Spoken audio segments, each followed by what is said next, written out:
Hello and welcome to part 1 of this video training series, Scouting the Competition. So my question for you is, are your competitors outranking you on Google? I want you to take a look at this chart that I have up on the screen here.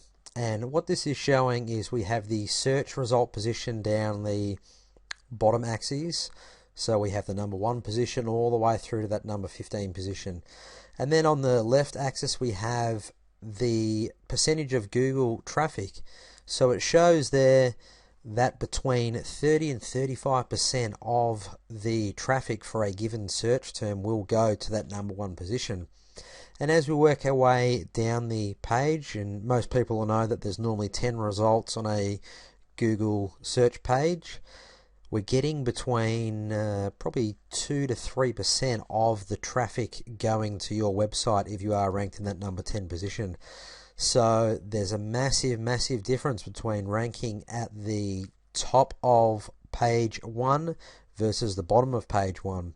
And then by the time you get all the way down into position 13, 14, 15, you're just getting an absolute trickle of the possible traffic that you could for any given key phrase. So I just want to quickly go through the anatomy of a search engine result page.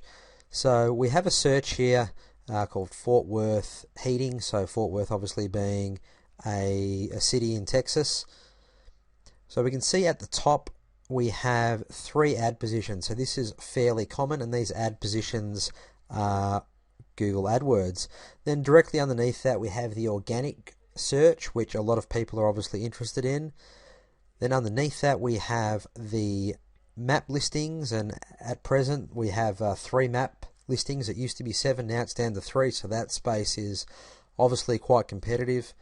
And then on the right hand side of the page we have more Google AdWords as well. So everybody is very interested in ranking in those organic searches, because there's some investment. You might be paying a search engine optimization company to be in those positions, but once you've got them, the quality of the leads far outweigh the costs that you'll be paying for something like that. Whereas AdWords, depending on the search phrase and the industry that you're in, you might be paying $10 a click, you might be paying $30 a click. It just really depends. So that organic search, those organic listings, those top positions are highly sought after, as you could imagine. So what you're going to learn in this free video training series and this video today is why a website actually ranks where it ranks. I'm going to show you how to check it out and diagnose that, and then I'm going to give you some tips to reverse engineer your competition. Now, before we get into the training, I do have to point out that I do not work for Google in any way. Google's algorithm is definitely top secret. There are over 200 said ranking factors, and what we're going to be doing is just going through some of the potential factors and what they're actually doing in the search engine result pages. So before we start, I always like to brag a little bit about what I've done, and I guess why you should actually listen to me here. So here's an example of a search, city plus air conditioning keyword, and it's gone from position 50 to the middle of page 2 in 1 month. So obviously that's a pretty good improvement. This next one, we have a major city plus heating systems key phrase, and that has gone from position 15 all the way up to position 2 in a very short space of time there, about 6 weeks, almost 2 months, but 6-7 weeks. So that's obviously a good improvement there as well. And this next one we have is from page 3 to page 1 in 3 weeks for a major city gas ducted heating key phrase. So that's obviously a really good effort, and the amount of traffic that was coming to the site for the improvement for that key phrase was substantial. So that's fantastic. So the training that I'm going to take you through is basically how to analyze the top 10 websites, because that's where we want our website to be, isn't it, on the top 10. So I'm actually using some software that I use in my own business for analyzing search engine result pages. So essentially the colors that you want to be mindful of here, the green colors are essentially meaning that it's it's an easy element to try and beat. The yellow colours that you can see on the screen means that's an average and maybe slightly challenging, and the red colours that you can see mean that's actually going to be quite difficult. So there's various metrics that we're going to be looking at, and we're going to be looking at things like the authority of the website, the amount of pages, the age, and the amount of social links that are actually going to them as well. So this key phrase that we have here is Orlando Central air conditioning, and we can see that the dot that's next to that is actually red, so that's showing that this could be quite a difficult key phrase to try and rank for. So I want you to pay attention to the sites on the left hand side there. So after the maps that you've got there, we've got homeadvisor.com, we've got betterbusinessbureau.org, we've actually got two of those there. Then we start to have some more local sites, and then as we go all the way down the bottom of the page, we've got Angie's List there as well.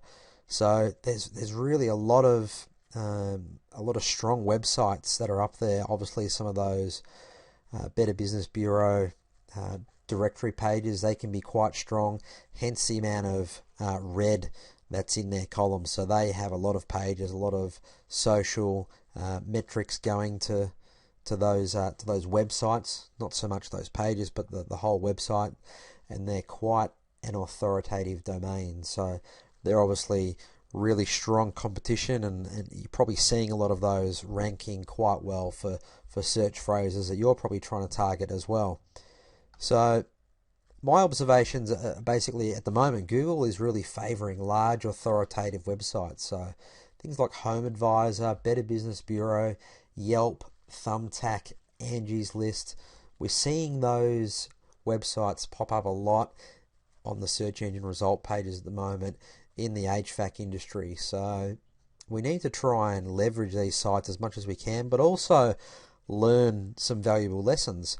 So you want to think why they're actually ranking as well as they are. So they're obviously a really safe website. So if Google's not sure about something, if they're not sure exactly what they're going to put on a page, these sites obviously tick a lot of boxes for Google. They have a lot of authority, a lot of pages on there, plenty of information. So if somebody landed on a Yelp page or an Angie's List page, you know that you wouldn't be too far wrong. You'd probably be able to find what you're looking for. So that satisfies the needs of the searchers quite well.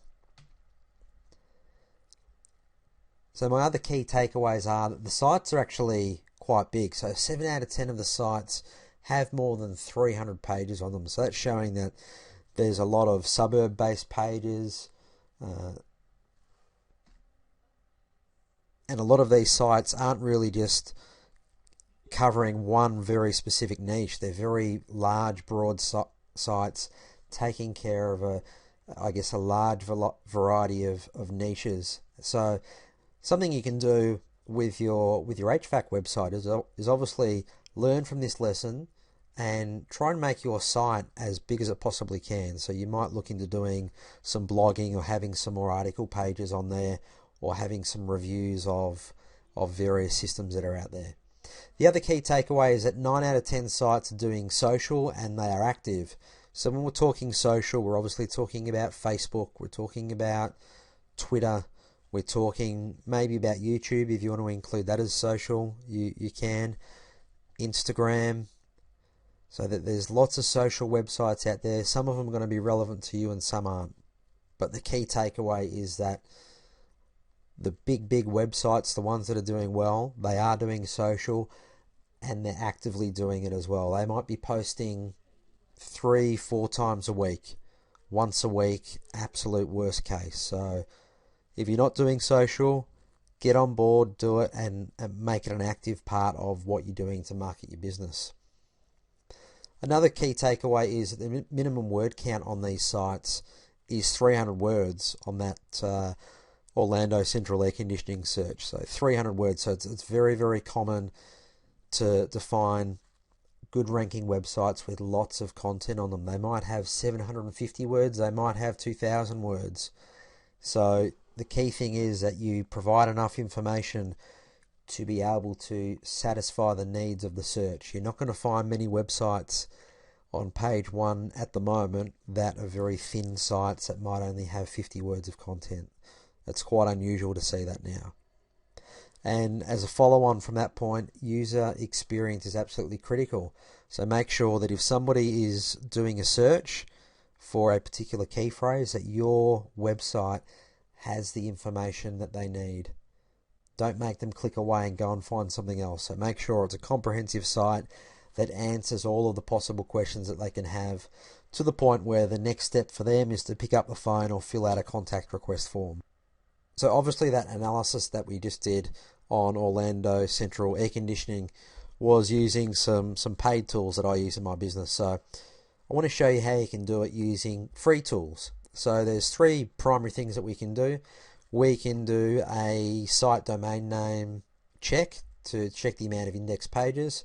We can also use some browser extensions. One of them is called the Mozbar, and we can use a service called White Spark.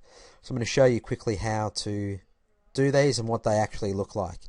So if you go into Google and you type if you type in site : and then your businesswebsite.com or .net or whatever it is, and then you're going to see the amount of results that come back. So for my site, it's got about 93 results. So that means that there's 93 pages that are indexed for my particular website. So obviously the higher the number, the better. So what you can do is actually do this search for maybe the top 3 people that are ranking for the key phrase that you want to rank for, and actually go and compare yourself.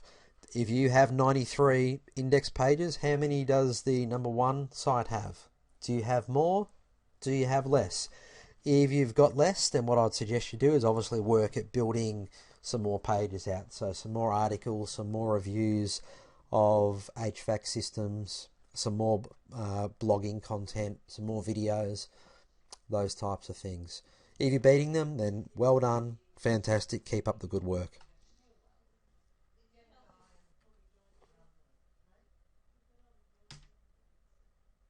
So the next thing that you can do is get the Moz browser extension. So Moz is an SEO software company. So SEO, if you're not sure what it means, is search engine optimization. So it's actually a software that you can use to check out how good your website is.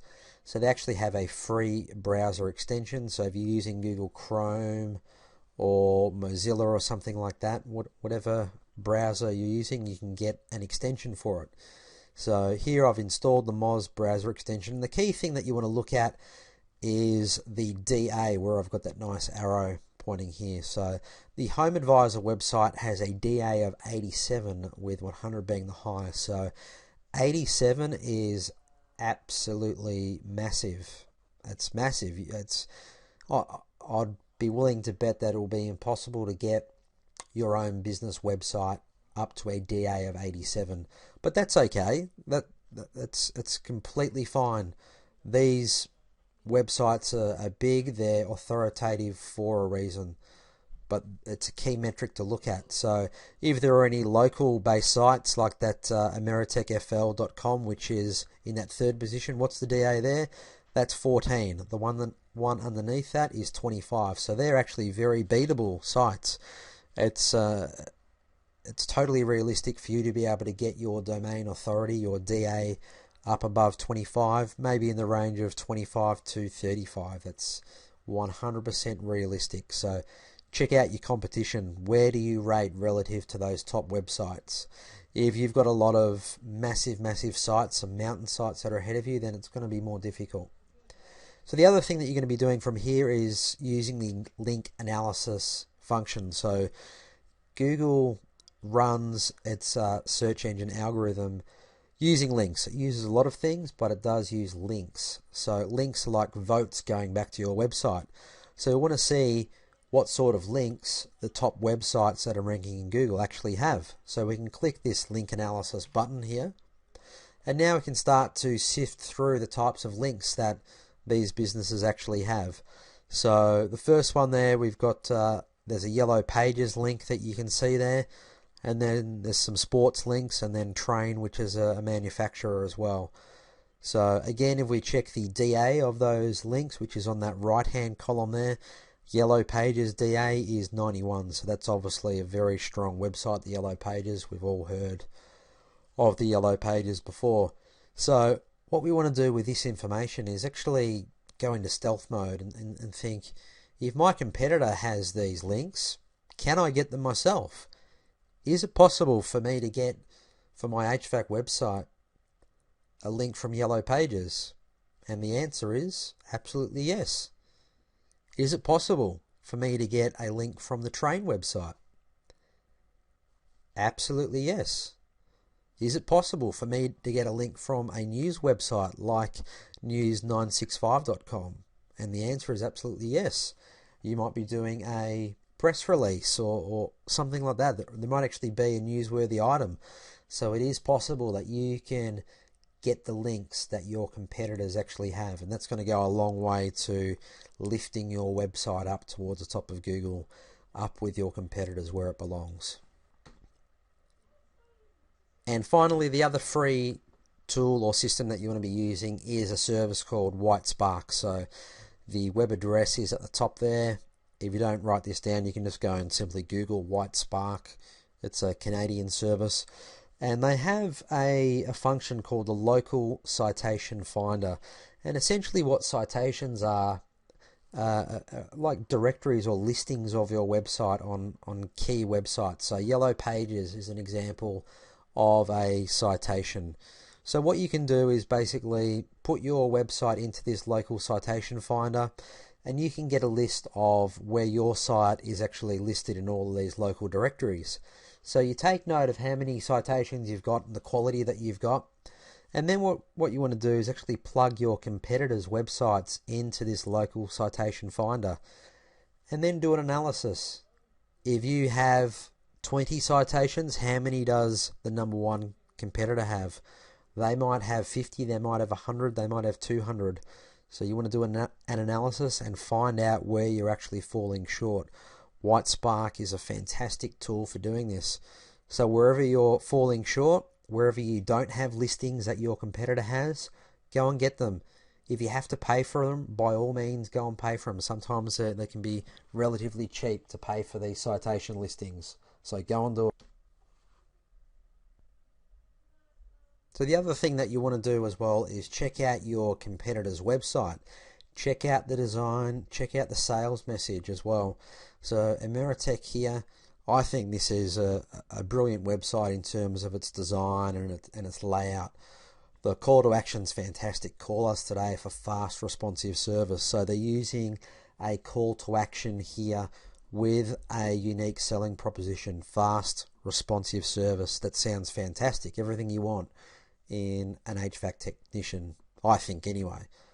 The headline, Ameritech Hair and Heat, expert service at a great price. That sounds fantastic, doesn't it? We can see the social integration there on the right hand side. Facebook, Google+, LinkedIn, and YouTube as well. So this is a fantastic site. There's some great deals on here. So see if you can borrow some concepts and ideas from your competitors. Compare your website to theirs. If theirs is better than yours, if the design's better, if the offer is better, then that's something that you really need to consider. If you think you need a redesign of your site, if it needs a bit of a jolt to bring it back to life, then it probably does. I would think if somebody landed on this site and it had what they were looking for, I'd be really comfortable going with this. It makes me feel really comfortable. The business looks very professional as well. So compare yourself to your competitors. What does your site look like? What's the design like? So I hope you enjoyed this free training video. So if you did, please share or like this video on Facebook. That'd be greatly appreciated. Leave a comment below. Tell me how good it was. Tell me if you want anything else happening with the training. Tell me what happened when you actually did some of these steps on your own website or your competitors. And just wanted to let you know as well that part 2 of this free video series is going to be coming in a few days. And we're also going to have a training program that launches in just over a week, and I'm going to tell you a little bit more about that in the coming videos. But essentially it's going to be a training course on digital marketing, purely for HVAC businesses. So I reckon you'll get a lot out of that. So thanks for watching, and I'll see you in the next video.